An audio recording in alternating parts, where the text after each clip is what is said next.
तो आदाब, नमस्कार, गुड इवनिंग, सत श्री अकाल। एक बार फिर आप तमाम लोगों का स्वागत है क्राइम तक की कहानी के इस एपिसोड में। उम्मीद है पूरी फैमिली अच्छी होगी, अपना और अपनों का ख्याल रख रही होगी।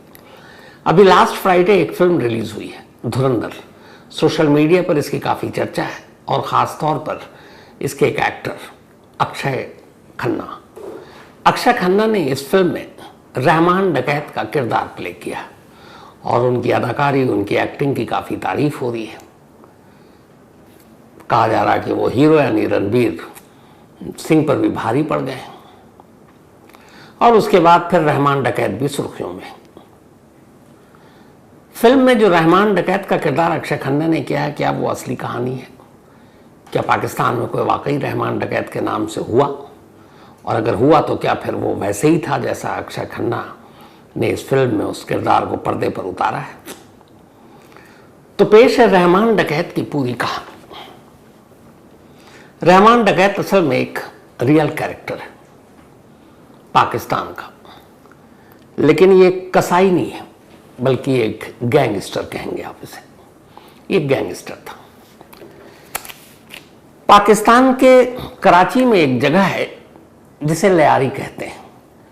लयारी पाकिस्तान के इस कराची शहर में जिस मोहल्ले का नाम है उसके पास ही पोर्ट भी है और बड़ी, जैसे पुरानी दिल्ली जैसा इलाका नहीं होता, लगभग कुछ वैसे ही लयारी का ये इलाका है।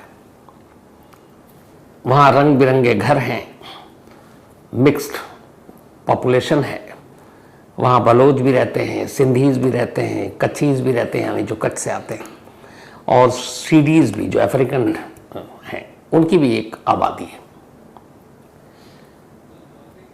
इस पूरे लयारी इलाके को कराची में वहाँ के जो लोकल लोग हैं इसे कराची की माँ भी बुलाते हैं। मतलब लयारी का एक नाम वहाँ के लोकल लोगों की ज़ुबानी में मदर ऑफ कराची, कराची की माँ भी है।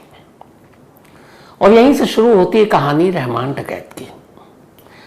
कराची का ये इलाका शुरू से ही एक तरह से क्रिमिनल का गढ़ रहा। उसकी वजह ये है कि यहाँ पर ये जो पूरी आबादी है, बेरोज़गारी यहाँ पर ज़्यादा, कोई काम काज नहीं, नौजवानों की तादाद ज़्यादा।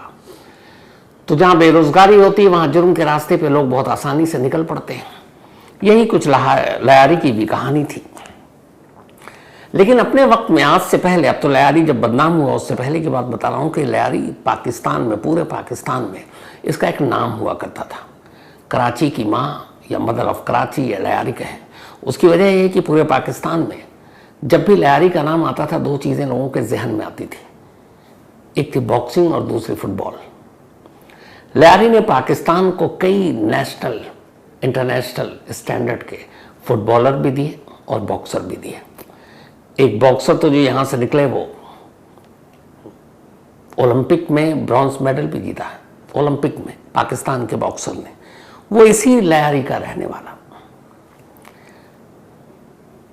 लेकिन गरीबी, बेरोजगारी, स्कूल नहीं, कॉलेज नहीं, जॉब नहीं, एजुकेशन का ढंग से इंतज़ाम नहीं, तो इन्हीं सब चीज़ों की वजह से लयारी के जो नौजवान पीढ़ी थी वो धीरे धीरे जुर्म के रास्ते पर चल पड़ी। और इसकी शुरुआत होती है 70s के दौर से। 1970 में, बल्कि 60 और 70 के बीच में, एक लयारी में एक शख्स जो पहला वहाँ का, कहते हैं गैंगस्टर कहें या दादा कहें या क्रिमिनल कहें, उसका नाम था दादल, एलियस दाद मोहम्मद। दाद मोहम्मद और उसका एक भाई लयारी के ये पहले गैंगस्टर के तौर पर जाने जाते हैं। इन्होंने ऑर्गेनाइज्ड क्राइम की बुनियाद रखी लयारी में और तब ये ड्रग्स का काम करते थे, धंधा, हशीश बेचने का काम, लोगों को हशीश बेचते थे। और प्रोटेक्शन मनी, जो लोगों से वसूली करना, धमकी देना और ये कि तुम्हारी जान खतरे में तो हम तुम्हें प्रोटेक्ट करेंगे, तुम हमें बदले में पैसे दोगे। तो ये इनका मेन काम हुआ करता था, दाद मोहम्मद का उर्फ दादल। इसी दौर में जब दादल की ये हुकूमत चल रही थी, एक और नाम आया लयारी में और वो था हाजी लालू। हाजी लालू एक कच्छी बलोच था और कहते हैं बहुत टफ इंसान था।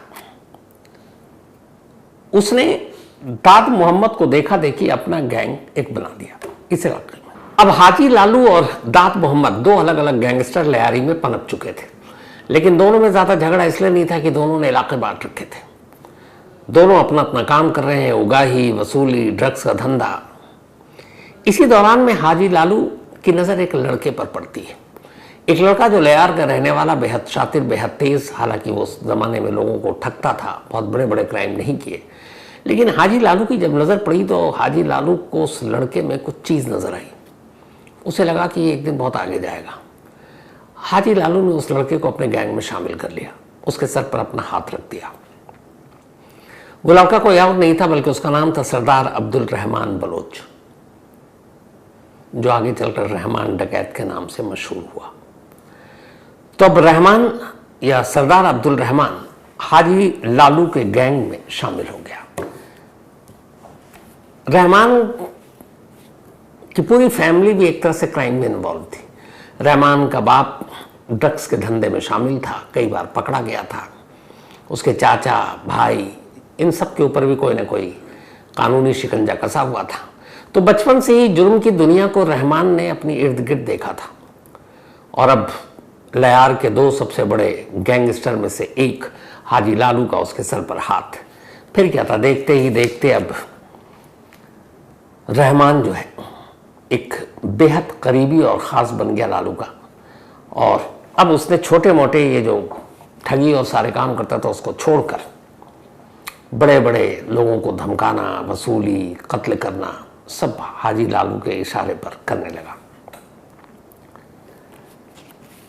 किडनैपिंग का 80s के बाद इन लोगों ने किडनैपिंग का धंधा भी शुरू कर दिया। फिर रैंसम मनी के तौर पर बहुत सारे पैसे लेने लगे। 1980 में ऐसा हुआ कि एक बहुत बड़े लयार के ही एक अमीर शख्स का किडनैप कर लिया गया। किडनैप करने के बाद, बल्कि 80s में नहीं 90s में, उससे रैंसम में काफ़ी भारी रकम वसूली गई। इस रकम को जब हाजी लालू के पास ले जाया गया तो पहली बार यह हुआ कि हाजी लालू को रहमान पर शक हुआ कि किडनैपिंग के एवज में जो फिरौती की रकम यानी रैंसम मनी मिली, उसमें रहमान ने कुछ धोखा किया है, कुछ पैसे हड़प लिए। यहाँ से पहली बार हाजी लालू और रहमान के बीच रिश्ते तल्ख हो गए। जब तल्ख हुए, कुछ गैंग के लोगों ने कान भी भर दिए और रहमान धीरे धीरे अपना कद बहुत बढ़ा चुका था तब तक। तब ये हुआ कि फिर रहमान ने तय किया कि वो हाजी लालू के गैंग की छाया से अब अपने आप को बाहर निकाल लेगा, और उसने बाहर निकाल लिया। अब हाजी लालू से रहमान का रिश्ता टूट चुका था। रहमान ने अब अपना एक गैंग बनाया, उसी लयारी के लड़कों को लेकर जो क्रिमिनल थे छोटे मोटे। और जब अपना गैंग बनाया, जब उसने जुर्म के रास्ते पर और ज़्यादा खूंखार अपना चेहरा दिखाया, तो यहाँ से फिर रहमान बलोच का नाम रहमान डकैत धीरे धीरे पड़ता गया। और अब रहमान डकैत दाद मोहम्मद हाजी लालू के बाद तीसरा बड़ा नाम हो चुका था। उधर कुछ वक्त के बाद हाजी लालू की मौत हो गई और हाजी लालू के बेटा अरशद पप्पू, उसने अपने बाप की विरासत संभाल ली। अब हाजी लालू का बेटा अरशद पप्पू है, उधर दूसरी तरफ रहमान डकैत है। बाप के साथ गद्दारी की बात चल ही रही थी, तो इन दोनों में भी बनी नहीं। हालांकि जो कहते हैं हाजी लालू का बेटा अरशद पप्पू, वो अपने बाप से भी ज़्यादा खतरनाक, रूथलेस था। वो बड़ी ही दर्दनाक मौत अपने दुश्मनों को दिए करता था। अब अरशद पप्पू जब आया हाजी लालू के बाद, तो हाजी लालू पुराने दौर के क्रिमिनल थे। उन्होंने कहा चलो लड़के ने बेईमानी की है, रहमान डकैत ने तो ज़्यादा कुछ किया नहीं, लेकिन बेटे हाजी लालू का जो आया, उसे लगा कि अरशद पप्पू को कि नहीं, ऐसे रहमान डकैत को माफ़ नहीं किया जाना चाहिए। उसने पीठ में खंजर भोंका है। अब इसके बाद इन दोनों गैंग में आपसी गैंग वॉर शुरू हो गया। ये बात 2000-2003 के दरमियान की है, जब अरशद पप्पू और रहमान डकैत के बीच में खूनी लड़ाई होती है। और तब कराची के इस लायार ने शायद सबसे ज़्यादा लाशें देखी। इस गैंग वॉर में कहते हैं 1500 से ज़्यादा लोग मारे गए। ये गैंग वॉर चल ही रहा था, तभी अरशद पप्पू ने अपने गैंग को चलाने के लिए वहाँ के एक लोकल ट्रांसपोर्टर जिनका नाम था फैज़ मोहम्मद बलोच। फैज़ मोहम्मद बलोच को किडनैप किया और किडनैप करने के बाद उससे वसूली तो की, लेकिन उसे इस तरीके से मार डाला कि लयार के इतिहास में कहते हैं इससे ब्रूटल मर्डर कभी किसी का हुआ नहीं। मतलब उसके लाश के छोटे छोटे टुकड़े करके उसकी जो बॉडी थी, जो लाश के टुकड़े थे, उसे गधे गाड़ी में घुमाया गया। इसके बाद में टुकड़ों को जलाया गया और फिर सीवर में फेंक दिया गया। लयार के इतिहास में ये पहला ब्रूटल और इस तरीके का एक मर्डर था जिसने लोगों के दिल दिमाग पर अपना छाप छोड़ दिया और इस बात के चर्चे पाकिस्तान की मीडिया और हर जगह होने लगी। तब मोहम्मद बलोच के बेटे, जिसका नाम फैजू था, उज़ैर जान बलोच, फैजू निकनेम, उसने अपने बाप का बदला लेने के लिए, उसे लगा कि कोई ताकतवर आदमी चाहिए। तो वहां कौन? तो एक दूसरा ही था जो हाजी लालू के बेटे से जो सामना जिसका हो सकता था, वो रहमान डकैत। तो फैजू का बेटा उज़ैर जान बलोच, मतलब मोहम्मद बलोच का जिसको मार डाला गया, उसने अब जाकर रहमान डकैत का दामन थाम लिया और उसने कहा मेरे पास पैसे बेपनाह हैं, लेकिन जिस तरीके से मेरे बाप को मारा गया है मैं उसका बदला चाहता हूँ और इसके लिए तुम्हारे गैंग में शामिल हो रहा हूँ। तुमको जो करना है करो और मुझसे जो चाहिए बताओ। अब रहमान डकैत के गैंग में एक बहुत ही अमीर शख्स, ट्रांसपोर्टर का बेटा, मोहम्मद बलोच का बेटा उज़ैर जान बलोच शामिल हो चुका था। अब लगा कि रहमान डकैत के ऊपर जो उसने भरोसा दिखाया है वो उसको पूरा करना है। तब तक धीरे धीरे दौर बदल रहा था, गैंग वॉर और अब तेजी पर पहुंच गया। 2003 से 2009 तक पप्पू और रहमान डकैत के बीच जारी खूनी जंग में पूरा लिहार कहते हैं कि लहूलुहान हो गया। पुलिस नाम की कोई चीज ही नहीं थी और तब तक यहां पे पॉलिटिक्स भी शामिल हो चुका था जैसे होता है। तो इसी दौरान में अब धीरे धीरे पप्पू पर भारी पड़ रहा है रहमान डकैत और पप्पू के गैंग के एक एक करके लोगों को मारता जा रहा है और वो भी बहुत बुरी तरीके से। तभी रहमान डकैत को एक आइडिया आया, वो ये कि अगर गैंगस्टर बनना है और बड़ा नाम कमाना है तो नेताओं के सर पर हाथ होने जरूरी है। इस इलाके में लियार में उस वक्त पाकिस्तान पीपुल्स पार्टी, बेनज़ीर भुट्टो की जो पार्टी थी, उसका दबदबा था। हर बार चुनाव में, जनरल इलेक्शन में यहां से पीपीपी का ही कैंडिडेट जीता करता था। रहमान डकैत पीपीपी को ज्वाइन कर लेता है, बेनज़ीर भुट्टो की पार्टी को, और पूरे लियार में वो गारंटी देता है कि सारे वोट आपको मिलेंगे। अब पीपीपी के सारे नेता, मंत्री, उनके जो पुलिस अफसर हैं, अब वो रहमान डकैत को एक तरह से अपना शरण दे देते हैं। इसी के बाद पीपीपी ज्वाइन करने के बाद रहमान डकैत 2008 में एक पीएसी नाम से संगठन बनाता है, पीपल्स अमन कमेटी, मतलब शांति के लिए। एक सोचिए, गैंगस्टर शांति के लिए कमेटी बना रहा, पीपल्स अमन कमेटी। और इसका ढिंडोरा पीटा गया कि इससे लोगों में शांति और पूरे लियारी में सब खून खराबा बंद करने के लिए बनाया गया। लेकिन जो असल मकसद था वो ये था कि पीपल्स अमन कमेटी में उन्हीं लोगों को आगे रखा जाता था जो रहमान डकैत के गैंग को शामिल करते थे। यानी ये एक कवच था कि ये पीएसी का मेंबर है, मतलब रहमान डकैत का मेंबर, उसको कोई टच नहीं करेगा। तो पीएसी का मेंबर बहुत सारे लोग इसलिए बने क्योंकि उन्हें रहमान डकैत से बचना था। और ये रहमान डकैत के गैंग का असल में ओरिजिनल नाम यही रखा गया था, पाकिस्तान पीपल्स अमन कमेटी। इसके बाद सरकार का संरक्षण, पाकिस्तान पीपल्स पार्टी का सर पर हाथ, पीपल्स अमन कमेटी के नाम पर गैंग का विस्तार, देखते ही देखते रहमान डकैत की तूती बोलने लगी। ड्रग्स का धंधा पहले ही था, extortion racket, kidnapping, illegal gambling, ये सारी चीज़ें अब लियार में रूटीन बन गई और किसी की हिम्मत नहीं होती कि कोई टच करे, क्योंकि रहमान डकैत का ये सारा नाम था इन सब चीज़ों के पीछे। अब जब पैसे आए और रहमान डकैत ने पॉलिटिकल पार्टी ज्वाइन किया तो उसे एक और चीज़ लगी कि लियार में अगर क्राइम करना है और लियार में ही रहकर हुकूमत करनी है तो यहाँ के गरीबों को अपने साथ ले लो। अब उसने एक और काम किया, पैसे तो बेबिना कमा लिए, अब उसने गरीबों के लिए काम करना शुरू किया। अगर किसी के घर में पानी नहीं है तो वो पानी के प्रॉब्लम को सॉल्व करवाता, राशन भेजता फ्री का। और यहाँ तक कि उसकी अपनी अदालत होती, लियार में अगर कोई चीज़ होती तो उसकी अदालत में खुद रहमान डकैत ही फैसला करता। लोगों की मदद करना, गरीब लड़कियों की शादी करवाना, राशन पानी, देखते ही देखते अब रहमान डकैत लियारी में एक रॉबिन हुड की इमेज पा चुका था। एक बड़ा गैंगस्टर और अब रॉबिन हुड। ये सब कुछ चल ही रहा था, लेकिन उसके मन में अब भी था कि अरशद पप्पू से बदला लेना है, क्योंकि अरशद पप्पू को मारे बिना वो बलौच और उस ट्रांसपोर्टर के उसका बदला ले नहीं सकता था। बदला लेने के लिए अब सरकार का जब सर पर हाथ आया तो वो और ज्यादा ब्रूटल हो गया। अब कट्टे, छुरियां, चाकू, इनके मुकाबले में अब उसके पास रॉकेट लॉन्चर आ गए। AK-47 तो लियारी में ऐसे गूंजती थी कि जैसे लगता है कि बस पटाखे ही छूट रहे हैं।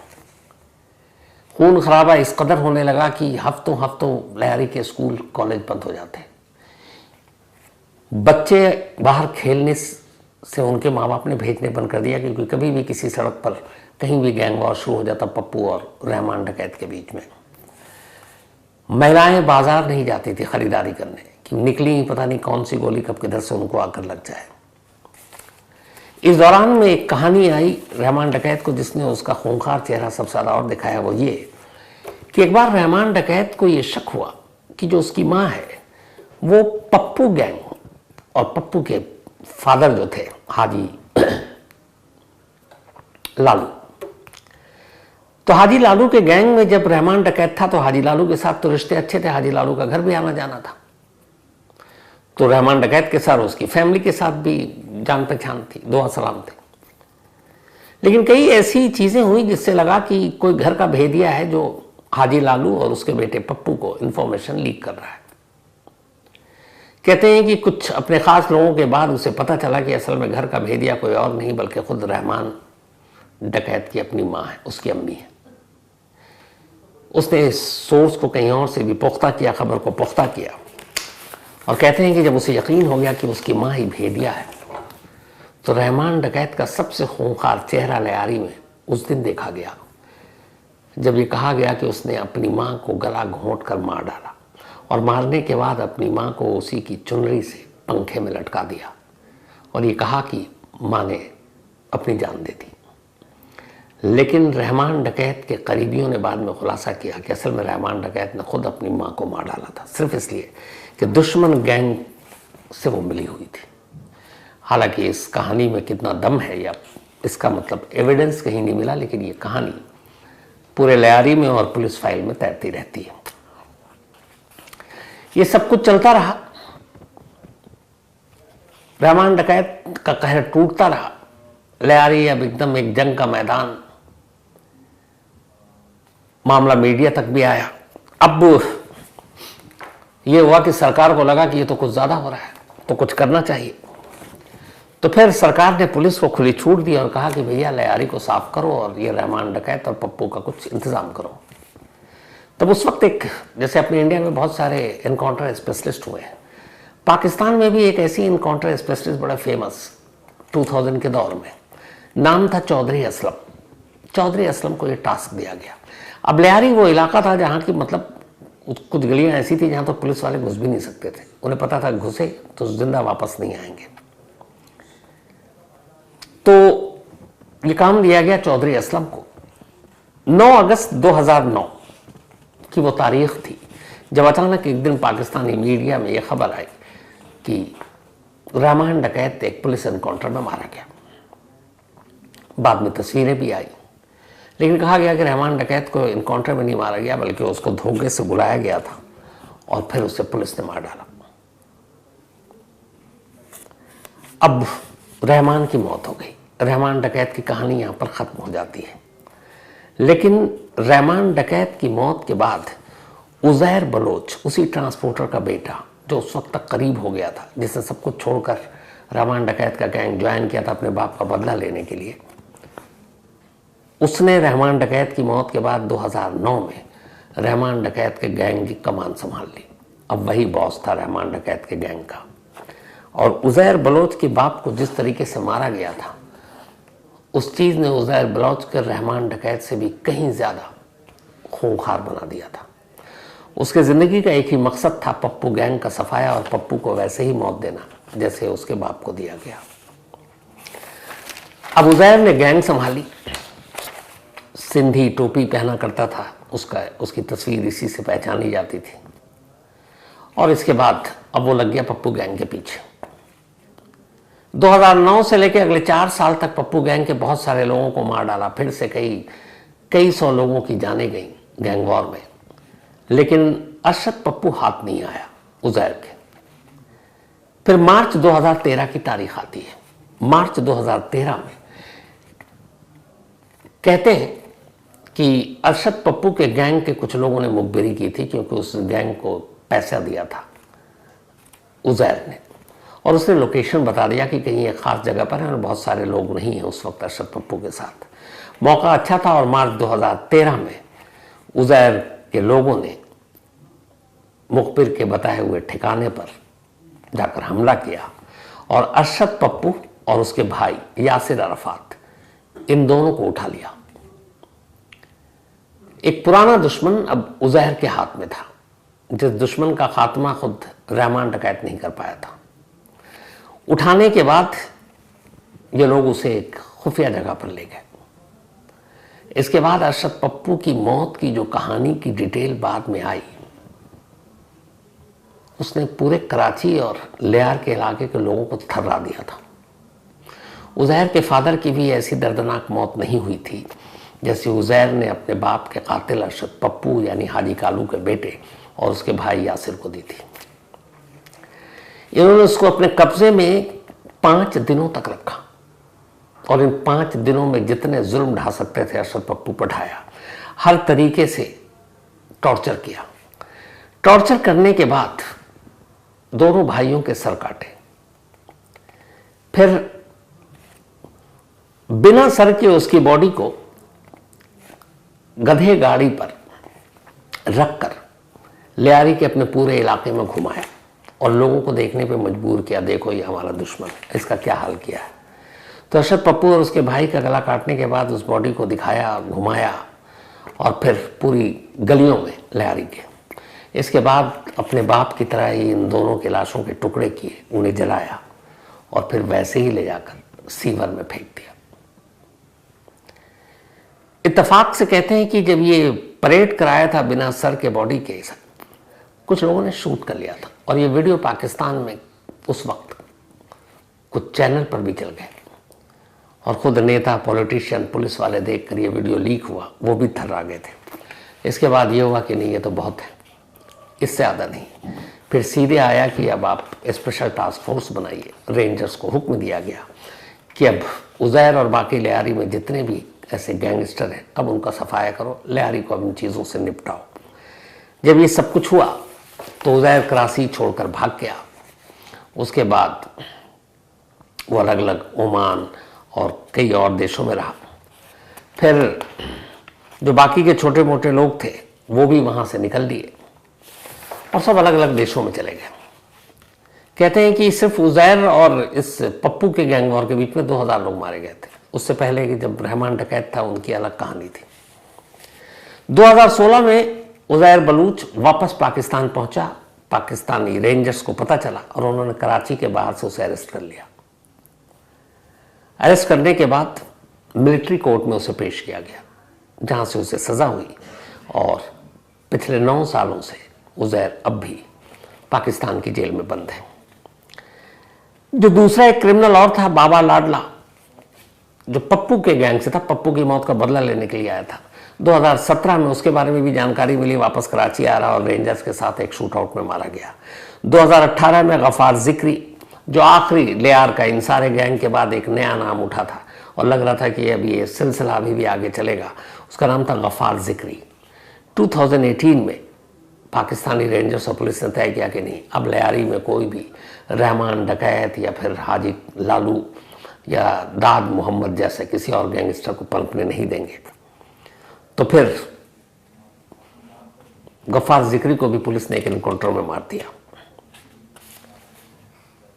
इसके बाद अब यह है कि लयारी जो 60s से दौर शुरू हुआ था, उसके बाद से अब वहां पर बहुत कुछ बदल गया।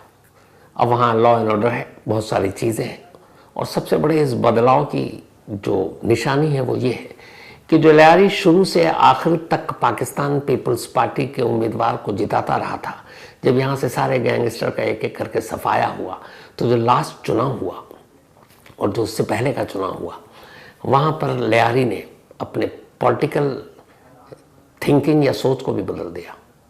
उन्होंने कहा बहुत हुआ, नवाज शरीफ और बेनज़ीर भुट्टो, उनके पति आसिफ अली जरदारी, बिलावल भुट्टो, अब अगर लयारी बदला है तो फिर और भी बदलाव चाहिए। और यहाँ के लोगों ने इमरान खान की पार्टी पाकिस्तान तहरीक इंसाफ के उम्मीदवार को जिताया। जो गढ़ था बेनज़ीर भुट्टो की पार्टी का, अब वो इमरान खान की पार्टी का गढ़ बन चुका है। और कहते हैं कि लयारी की जो बदलाव की शुरुआत है वो यहीं से हुई। तो ये थी उस रहमान डकैत की असली कहानी, एक गैंगस्टर। इस कहानी में इतने ही, लेकिन कहानी खत्म करूं उससे पहले आज हमारे विकी पाजी, मेरे फेवरेट, मेरे अजीज, यानी विक्रांत गुप्ता, उनकी एनिवर्सरी है, 24th एनिवर्सरी। तो विकी पाजी और भाभी, आप दोनों को बहुत बहुत बधाई, कांग्रेट्स। और आपके दोनों लाल को भी, और आप दोनों की जोड़ी यूं ही सलामत रहे, आप हमेशा यूं ही खुश रहें, अच्छे रहें। वैसे विकी पाजी हैं इतने इंसान की मुझे पूरा यकीन है कि आप हमेशा अच्छी रहेंगे उनके साथ। तो आज का दिन, हालांकि मुझे विकी पाजी दिखाई दिया, मैंने पूछा कि एनिवर्सरी है, आप यहाँ कैसे? तो उन्होंने कहा नहीं, मैं जल्दी जा रहा हूँ, तो निकलेंगे। उन्होंने हम सबको मिठाई भी खिलाई। तो वंस अगेन भाभी एंड विकी पाजी, हैप्पी एनिवर्सरी। और यूं ही आप खुश रहें, सलामत रहें, जोड़ी बनी रहे। और जैसे विराट और रोहित ने इतने सालों तक हमें दिखाया, चूँकि विकी पाजी क्रिकेट के हैं तो मैं तो जोड़ियों की बात ऐसे ही करूँगा। जैसे एक ज़माने में गावस्कर और चेतन चौहान की जोड़ी थी, फिर आजकल अगर 2020 में देखें तो अभिषेक शर्मा की जोड़ी यशस्वी जायसवाल है। तो बस विकी पाजी ऐसी जोड़ी आपकी सलामत रहे, यही दुआ है। और इसके साथ ही कहानी में आज इतना ही। अब आपसे मुलाकात होगी कल रात 9 बजे किसी नई कहानी के साथ।